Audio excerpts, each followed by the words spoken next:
We've got a banger of a fight that's flying under the radar that's happening tomorrow night in San Antonio, Texas.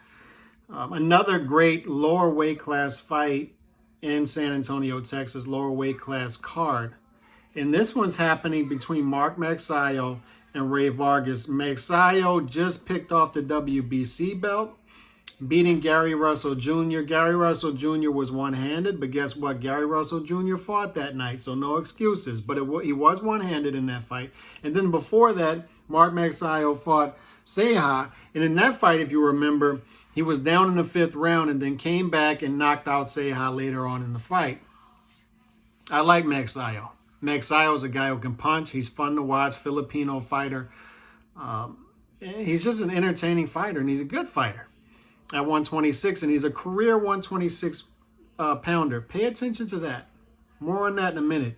When it comes to Rey Vargas is a guy who is, this is only his second fight at 126, I believe, but another fun fighter. And this is why I say, like, this one's flying under the radar. I just had a conversation on the roundtable last night when, we were saying, would the fight of the year stick from the first half of the year?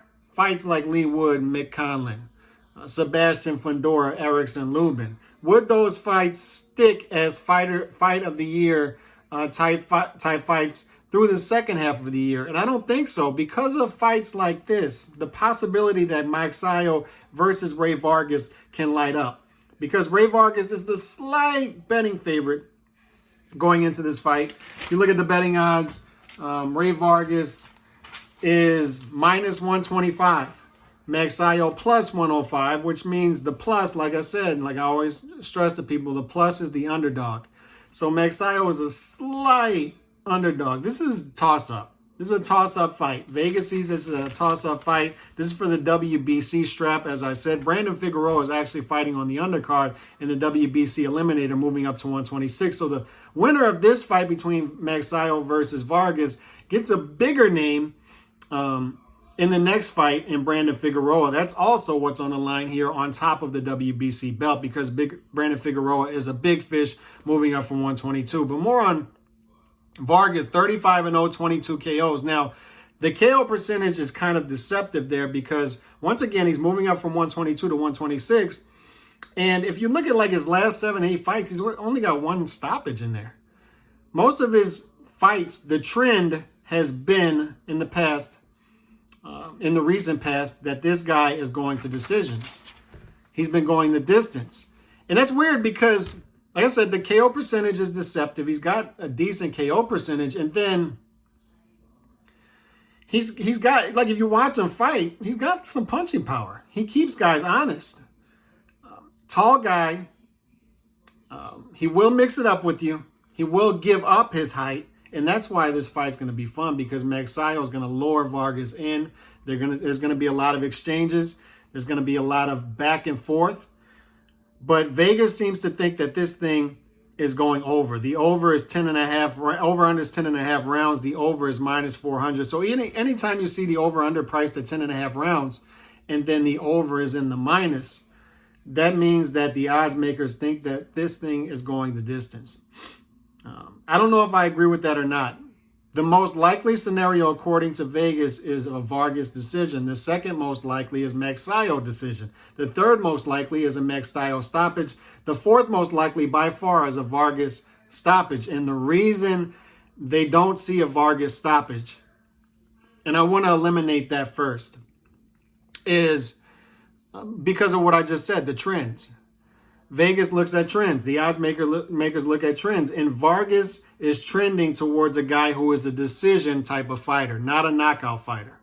He's a guy who is trending towards, wasn't a knockout fighter in his late run at 122. They don't think he's going to be that guy at 126 either.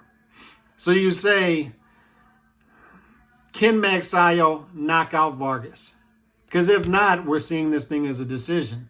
And I could see Magsayo catching Vargas with a big shot and possibly knocking him out. But what I'm going with here, and I'm not playing this fight as far as the betting odds because I just don't see value in it, because I think it likely goes over.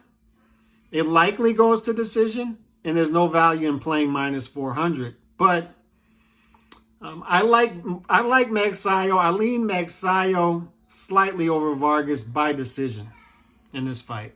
And I think this is going to be a type of fight where Magsayo gets hurt, Vargas gets hurt. They hurt each other several times in the fight. It's a close fight, back and forth, momentum shifts, and this is why this is a sleeper for fight of the year on paper. This could be a fight of the year type fight. I'm telling y'all to tune into this fight. A lot of you don't pay attention to what's going on beneath 135, 130, but I'm telling you, these lower weight class guys, this is where it's at. They're entertaining and they have skill. Magsayo is a good fighter. Vargas is a good fighter. 2 undefeated fighters fighting for a real strap. And on top of that, Brandon Figueroa, fun fighter, who arguably beat Stephen Fulton Jr. at 122, is moving up to 126. He's going to try to stake his claim there. And the winner of this fight will get Figueroa next. So big fight for both of these guys. But I like Magsayo decision. This is a tough one, man. This could go either way. And this is more me having a feeling. And that's why I'm staying away from this as far as betting odds. I'm just going to sit back and enjoy this one. But just a feeling that Magsayo will edge this one out against Vargas.